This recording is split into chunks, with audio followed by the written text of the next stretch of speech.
back to the channel. Today we're going to unravel some incredibly complex events in Genoa. Rumors are circulating around the Newman family, but what's the truth? In this video, I'll summarize the plot points that will be revealed in the next episode. Stay tuned to see what happens. Hey guys, welcome back to the channel. Today is a pretty wild Tuesday, and we have a lot to unpack. Grab a coffee or whatever you need because we are diving deep into the latest Genoa City madness. Let's just jump right into it. So we start off today at Genoa City Memorial, and honestly, it is just so hard to see Jack Abbott lying there like that. He just looks so pale and so weak. And the machines are beeping in the background, and it just gives you that awful sinking feeling in the pit of your stomach. But Jack is trying so hard to be the strong one. He always does this. He always tries to carry the weight of the world, even when he's literally recovering from a stab wound. Jack is lying there, and Diane is sitting right by his bed, and she looks like she hasn't slept in 100 years. She is just trembling. So Jack reaches out, and he takes her hand, and he just tries to reassure her. He tells Diane that Patty Williams is done hurting them. That Patty is locked up and she can't get to them anymore. And I mean, can we really believe that? What were the writers thinking having Patty cause this much destruction again? But Jack says it with so much conviction. He tells Diane to go home. To just go back to the Abbott mansion and rest. He wants her to feel safe. And Diane doesn't want to leave him. She really doesn't. But she is so exhausted, so she finally agrees. And right as Diane is walking out the door of the hospital room, Abby walks in. And it is this really interesting passing of the baton between the two women. Abby rushes right over to Jack's bed. She leans down and she just hugs him, a really long, tight hug. And you can hear the absolute relief in Abby's voice when she tells him she is just so glad he's okay. Abby has been through so much lately. So much stress, and losing Jack right now, that would have just broken her. It would have been the straw that broke the camel's back, but Jack is okay. He's alive, he survived short punches, he always survives. But then the mood shifts, it shifts really fast. Abby pulls back from the hug, and she makes this really sad, cryptic comment. She just kind of sighs and hints that she deserves a happy ending. And it just hangs there in the air, a heavy, sad comment. Jack is lying there. He's been completely out of the loop with everyone's daily drama because he's been fighting for his life. But he's still Jack. He is so perceptive. He immediately picks up on her tone. He realizes there is something else on her mind. Something is really bothering his niece. He loves her like a daughter. He really does, so he pushes her. He asks her what's really going on. He won't let her just brush it off. So Abby just kind of deflates. She sits down and she hints that Devin Winters is going through a really hard time right now. And let's be real, Devin is always going through a hard time lately. Devin is just so angry all the time. He is absolutely furious about Mariah Copeland's plea deal. He wants her locked up in a dark prison cell for what she did to Dominic. And I get it, I really do.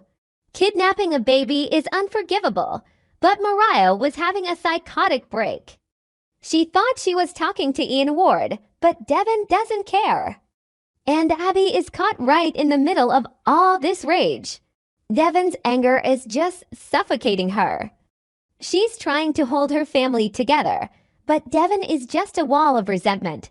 But Abby stops herself. She doesn't want to dump all of this heavy emotional baggage on Jack, not when he's in a hospital bed recovering from a knife wound. But Jack, being Jack, offers her comfort anyway. He gives her this classic Jack Abbott optimism. He tells her that things have a way of working out. He gives her that warm, fatherly smile. And Abby really appreciates it. She needed to hear those comforting words so badly. She needed someone to just tell her that things might actually be okay. Even if maybe Jack is being a bit too optimistic. I mean, who actually believes this is going to end well for Devin and Abby? Their marriage is so strained right now. But for a minute, in that hospital room, Abby feels a little bit of peace. So then we cut over to the Abbott mansion, and the vibe is completely different. It's like night and day. It's a total ladies' night. Lauren is there, Ashley is there, and Tracy is there. And they are celebrating. They are celebrating Jack's recovery and the fact that the horrific Patty Williams nightmare is finally over. They have snacks laid out. They're having a few drinks. And it's just so nice to see them smiling. They start having these flashbacks of John Abbott.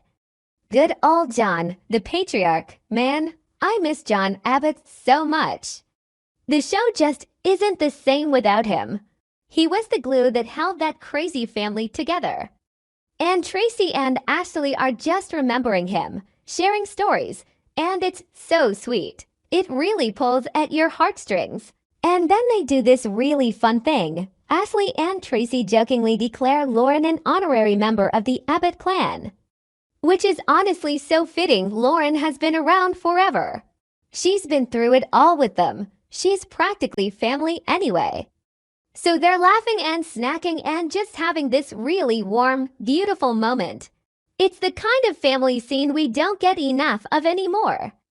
Just people loving each other and supporting each other after a crisis. But then the front door opens, and it's Diane. Diane interrupts the fun. And honestly, I expected things to get super awkward. Diane has so much history with Ashley, so much bad blood. I mean, Diane faked her own death. She let them all mourn for years. She let Kyle think his mother was dead, so you'd think Ashley would just glare at her and tell her to get out. But that's not what happens. Instead, Diane gets this incredibly warm welcome home. It's actually shocking. A warm welcome. Who would have thought Ashley and Tracy would be so kind to Diane? Maybe I'm being too harsh on their past, but you get what I mean. It's a big deal. Diane is completely overwhelmed by it. She walks in, and she just confesses that everything feels different now. She tells them that she feels a true, genuine acceptance from the family. And that's huge for her. Diane has spent her whole life feeling like an outsider, always scheming, always fighting to survive. But now, standing in that living room, she just feels accepted.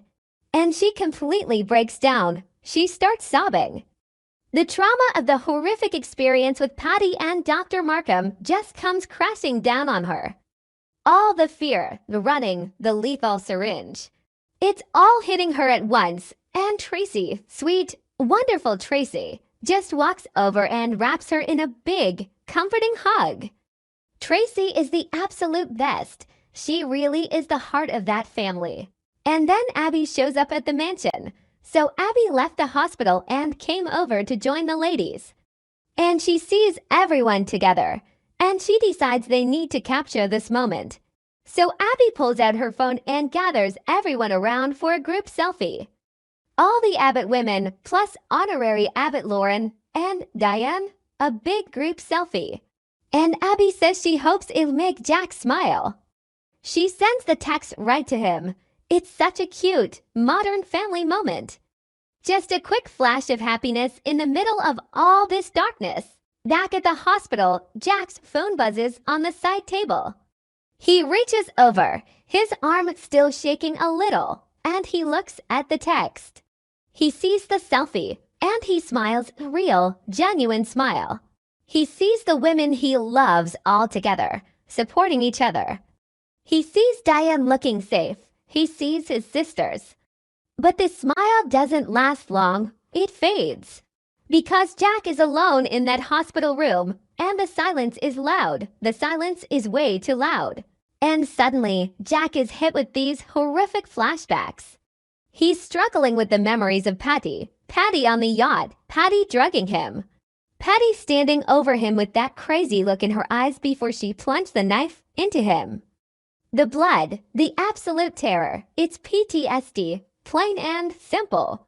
He is deeply traumatized by what that woman did to him. Every time he closes his eyes, he sees Patty. He feels the blade. It's terrifying. And honestly, it makes me so mad at Victor Newman all over again. Victor is the one who brought Patty back into their lives. Victor funded her. Victor set this whole nightmare in motion just to mess with Jack. And now Jack is the one paying the price, lying in a hospital bed, jumping at shadows. It's just so messed up.